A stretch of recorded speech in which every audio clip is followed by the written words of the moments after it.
Welcome to this week's episode of In the Lab. This is your host, Jesse Grun from the Living.Fit show. We're going to be talking a little bit about barefoot training today, specifically talking about Naboso, their line of products, introducing those to you, and then also I'm going to go over the top 5 reasons why you should be adding barefoot training somewhere in your training program. So let's talk a little bit about what barefoot training really is, and that's making sure that there is limited to no interruption between your foot and the ground whenever you are training. This is primarily done in a strength training environment, can be done outside on grass, inside here in the lab on turf. We can also do it in a gym on rubber floor, wherever it's safe to be able to be barefoot. Now, in my experience as a strength and conditioning coach, I have recommended that all of my athletes learn to train barefoot, learn to move barefoot first before we ever shod, before we ever put a shoe on the foot. And we'll talk a little bit about why as we get into those top 5 reasons why you should be adding barefoot training to your life. Now, Naboso and Dr. Emily Splichal specifically have been working towards trying to add more awareness, more mobility and strength to the foot. Now, that started with the texture that we see in almost all the Naboso products, including the insoles, the kinesis board, which you see here, the yellow board, this ball that I have in my hand, and then obviously this mat. The insoles, the mat, the board, the ball, they're all specifically to do one thing, and that's to re-stimulate the proprioceptors and the nerve endings in the foot itself. What we want is we want awareness to that tissue. Everything we do from strength starts with awareness, and especially with the foot, that is very, very important. So Naboso has gone out of their way to try and create products that help recreate stimulation and awareness to the proprioceptors in the foot itself. Now, the mat's a great tool. As you can see, mine's a little worn because I've used it over the years to do lots of very different type of exercises, lots of global movements where you have to move through things. This also works for the hands as well. That's a topic for another conversation. Now, the kinesis board, which is one of their newer products, has small perturbations in it. So unlike something like a slack block or a Bosu, which is much more of a global balance setup, the kinesis board really identifies how to work on those intrinsic foot muscles so that it can create stability on first contact with the ground.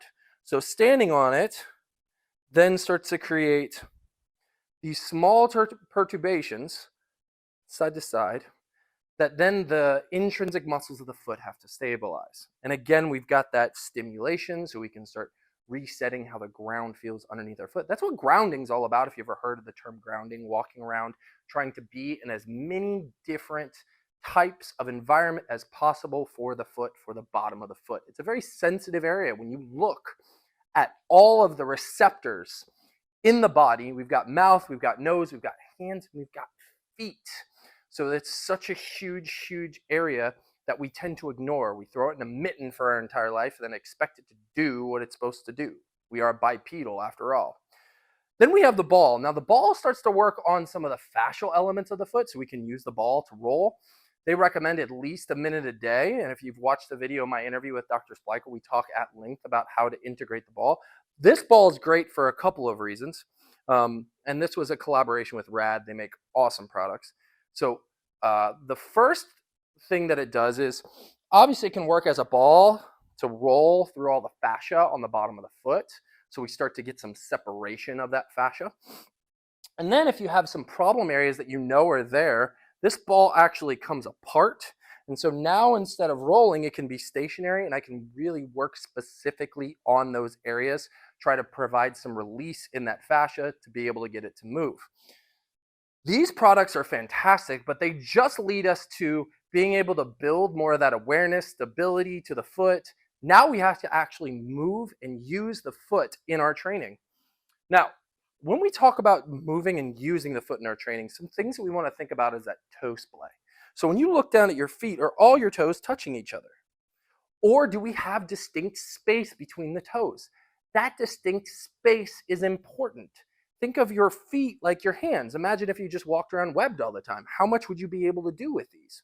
So instead now, we can actually use our feet to help create grip and movement with the muscles that are down there. We have over 108 muscles, tendons, and ligaments from the ankle down. It is a complex structure. It is meant for you to strengthen and for you to use. And when we start losing the ability to use it, then we start losing the ability to move properly.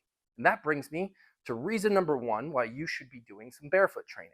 And that is the contact your foot makes with the ground sends a signal to your brain and your body of the environment that you're working in. So if I'm training barefoot, I'm going to get a very accurate signal of the environment that I am in.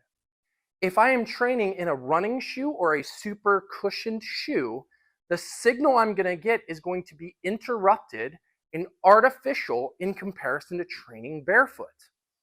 That signal then tells the rest of the kinetic chain how to work. So if we're interrupting that signal for any reason, then what's going to occur is we're going to change the way the kinetic chain moves. If you watch world record deadlifters, they usually deadlift barefoot or in barefoot shoes. Why? Because they want as much leverage and contact with the ground as possible to be able to create force. And that brings me to point number two. You are going to create more force off a stable platform than an unstable platform. What do I mean by that? So we talk about short foot, which is when I take all my toes, lift them up, push them down, and then create some tension on the bottom of the foot. I've now created a stable platform to move off of. That stable platform will be able to absorb and create force better than an unstable platform. So now I'm unlocking the amount of force and the ability to rapidly generate force. These are huge, huge, huge advantages. This is why we see skill development in other countries, such as soccer. They learn to play barefoot, and they tend to be better than us Americans at soccer because their foot is great out of a shoe, and then when you put it in a cleat, it just means they get to grip the ground a little bit, but they learned to use their foot and all the muscles associated with it and the chain reaction as a result, okay? Now, number three, reason we want a barefoot shoe. We tend to see in shoes that have an elevated heel or training in an environment with an elevated heel, restrictions in the ankle complex and the big toe. These restrictions then can limit the way my body moves. So now when I'm trying to squat and I can't figure out why, and I'm assaulting my knees and I'm assaulting my hips, when the problem was my ankle doesn't have the flexion necessary to get in the deepest positions of my squat. So now if I start learning to train barefoot and strengthen the foot itself or wear barefoot shoes to walk, change into minimalist footwear, then I can create the joint mechanics necessary to do the movements that I need to do. Number four, when we start talking about why we want to train barefoot, and that's because I'm going to create a more stable body from the ground up. You have to realize when you step, every step you take, I have to decelerate that step to accelerate into the next step. The more stable I am in that platform, the more efficient my movement is. So when I learn to train barefoot, I'm strengthening the muscles in the foot itself. When I strengthen those muscles, I create more stability in the foot. So now I don't have to work as hard when I'm locomoting forward. And that locomotion can be walking, and that locomotion can be running. But that's why we need the foot to work as it's supposed to work. And finally, number five, one of the most obvious ones, we reduce our risk of injuries such as bunions, blisters, and assorted other injuries that may occur from having an unstable and immovable foot. So think about a bunion. So bunions we talk about a little bit in the talk we did with Dr. Splichal. One of the things we got to remember about bunions themselves is the fact that there is a genetic predisposition to doing it. But the footwear we use can then lead us into that direction. I don't know about you, but I don't want arthritis in that big toe area that then I have to have a surgeon go in and scrape down and I have to be dependent on orthotics and inserts for the rest of my life.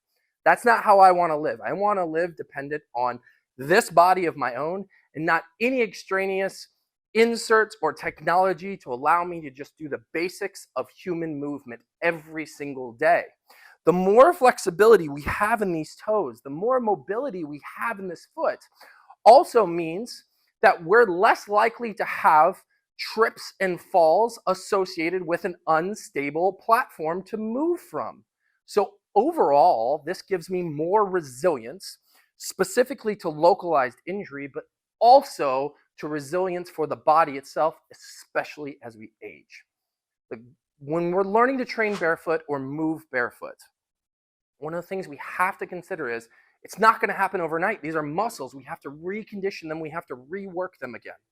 If you are doing the right things associated with this, progressing this properly, you can create a stable, healthy platform to move from, free of pain, free of injury. You can reverse some of the effects that modern shoes have created for you and instead start working towards what we have, which is a perfect technological marvel, which is the human foot.